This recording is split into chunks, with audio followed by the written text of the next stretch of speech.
आपल्या सर्वांचं मी या ठिकाणी आवाज येते ना, पत्रकार परिषदेमध्ये मनापासून या ठिकाणी स्वागत करतो.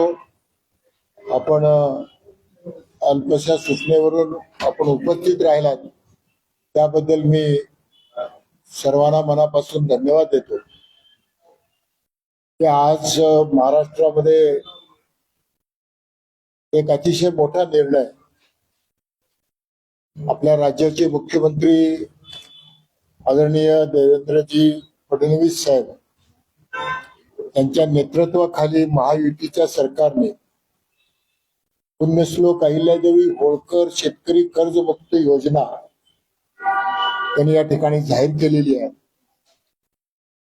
आणि या महाराष्ट्राच्या इतिहासात एवढा मोठा निर्णय पहिल्यांदा होतोय आणि या सगळ्या राज्यामध्ये या निर्णयामुळं आमच्या सर्व शेतकऱ्यांना खूप मोठा दिलासा, खूप मोठी आर्थिक मदत या ठिकाणी या महाराष्ट्रामध्ये झालेला आहे.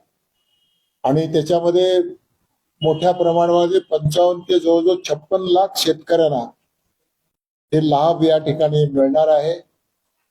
आणि अशा प्रकारची कर्जमाफी या ठिकाणी आदरणीय देवेंद्रजी फडणवीस साहेब आणि महायुतीचं सरकार या सरकारने केल्याबद्दल मी प्रथमतः त्यांच्या मनापासून या ठिकाणी आभार मानतो, धन्यवाद देतो आणि या निर्णयाचं स्वागत करतो आणि त्यांचं मी मनापासून या ठिकाणी अभिनंदनही करतो.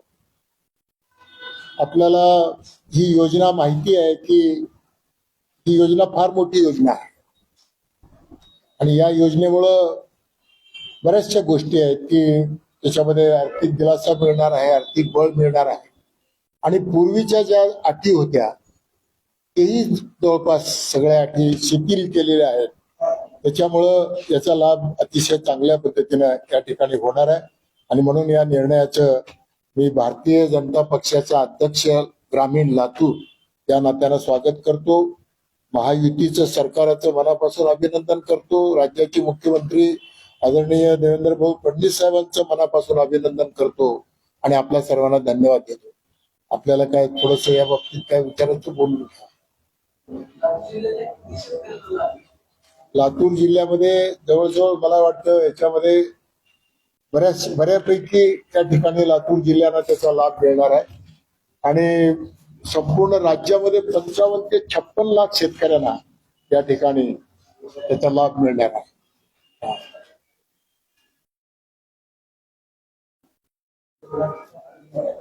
आणि याच्यामध्ये जवळजवळ 36,000 कोटी रुपये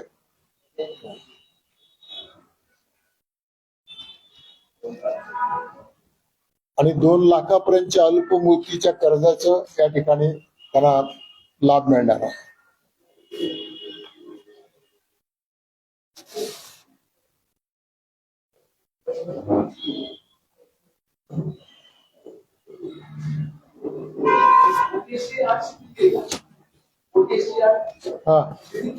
हो. आणि पूर्वीच्या ज्या काही थोडंफार जे जाचक वाटत होत्या त्याने याच्यामध्ये बऱ्यापैकी शिथिल केलेला आहे की त्याचा सगळ्यांनाच हा लाभ मिळावा हा मुख्य हेतू आहे.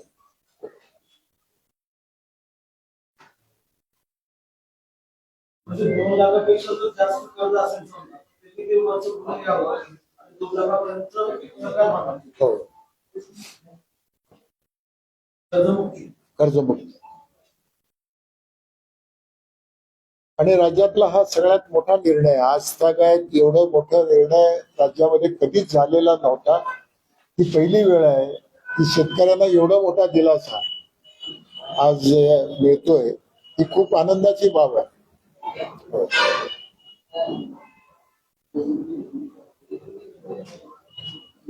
आता पेरण्या झालेल्या नाहीत. हा.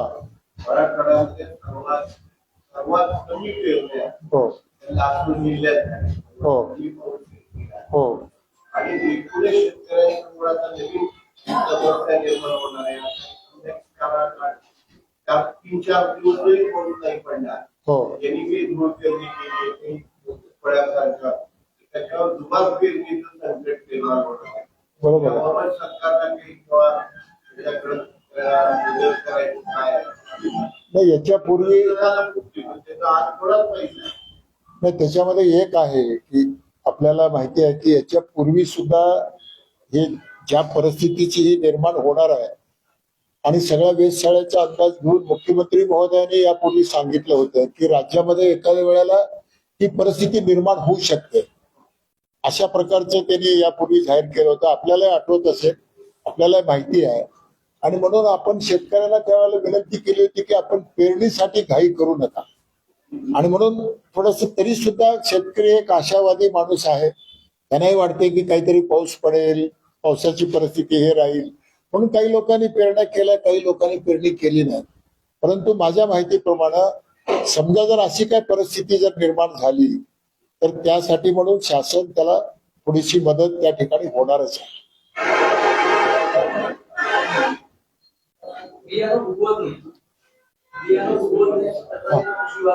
हो.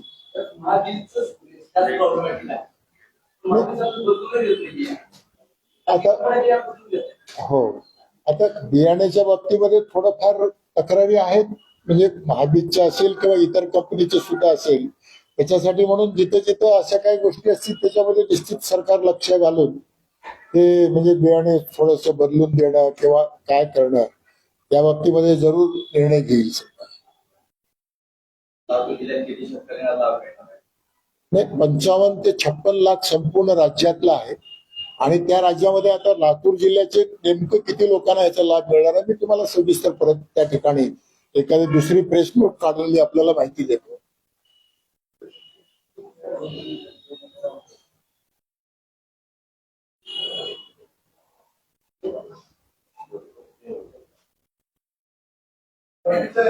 हा.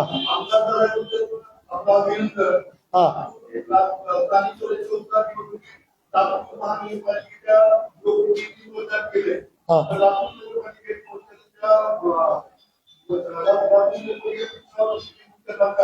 लातूर. हा. हो. हो.